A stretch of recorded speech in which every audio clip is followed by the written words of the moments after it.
السلام علیکم میرے دوستو، اپنے چینل میں آپ سب کو خوش آمدید کہتا ہوں۔ آج کی اس ویڈیو میں ہمارے ساتھ ٹاپک ہے اسم صفت۔ جو اسم کسی دوسری اسم کی اچائی یا برائی، خوبی یا خامی بیان کرے اسے اسم صفت کہتے ہیں۔ مثلا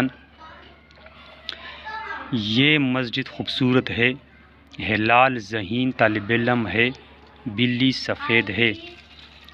ان جملوں میں مسجد، ہلال، بلی اسم ہے اور خوبصورت، ذہین، سفید اسم صفت ہے۔ یعنی وہ اسم جس میں کسی اسم کی اچائی یا برائی، خوبی یا خامی بیان کیا جاتا ہے، اسے اسم صفت کہتے ہیں۔ اسم نام کو کہتے ہیں، صفت صفت کو کہتے ہیں۔ یعنی کسی نام کی صفت بیان کی جائے۔ ہمارے ساتھ یہ 3 مثالیں جو میں نے پڑھی ہے، ہمارے ساتھ کچھ اور مثالیں بھی ہیں۔ اسلم موٹا لڑکا ہے۔ اس جملے میں اسلم لڑکا اسم ہے، نام ہے، موٹا اسم صفت ہے۔ یعنی اسلم کی صفت بیان کی گئی ہے کہ اسلم ایک موٹا سا لڑکا ہے۔ شیر بلی سے طاقتور ہے۔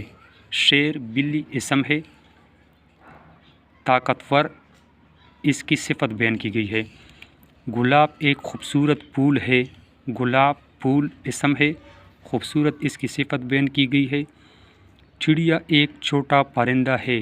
چڑیا پرندہ اسم ہے، چھوٹا اس کی صفت بیان کی گئی ہے۔ کاشف اچھا لڑکا ہے۔ کاشف لڑکا اسم ہے، اچھا اس میں صفت ہے۔ تو دوستو، اس کے ساتھ ہمارا ویڈیو اختتام تک پہنچا۔ اگلی ویڈیو میں انشاءاللہ ملتے رہیں گے۔ خدا حافظ۔ تو دوستو، اس کے ساتھ میں اپنی ویڈیو کا اختتام کرتا ہوں۔ ہمارے ساتھ رہیے، انشاءاللہ اگلی ویڈیو میں ملیں گے۔ دوستو، آپ سے ریکویسٹ ہے، اگر آپ میرے چینل پر نئے ہیں تو پلیز میرے چینل کو ضرور سبسکرائب کریں اور ساتھ میں بیل کا بٹن بھی دبا دیں تاکہ ہر آنے والی ویڈیو آپ تک آسانی سے پہنچا سکے۔ شکریہ۔